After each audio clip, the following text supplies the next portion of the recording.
الله والصلاة والسلام على رسول الله.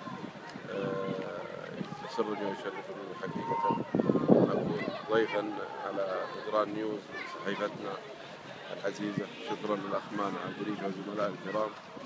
نحن الآن في مهرجان حائل الدولي للصحراء والذي أتينا إليه بصفة أن منطقة نجران هي ضيف شرف المهرجان لهذا العام، بناء على دعوة كريمة من صاحب السمو الملك أمير منطقة حائل سيدي صاحب السمو الملك الأمير مشعل، الذي وجه الجميع حقيقة بالمشاركة. جاءت مشاركتنا حقيقة عبر 36 من الفنون الشعبية، وأيضا بعض الفن التشكيلي والصور التي تحكي عن المنطقة.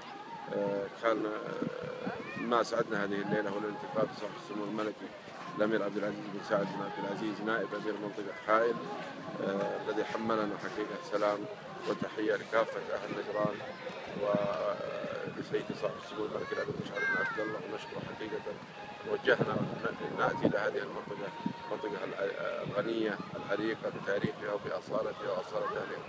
أدعو الشكر الجزيل لكل من ساهم في هذا المهرجان، الذي نتمنى إن شاء الله تعمم هذه الأفكار في جميع مناطق المملكة. شكرا أستاذ مانع، شكرا لنجران نيوز، وإلى أن نلتقي في مهرجانات أخرى.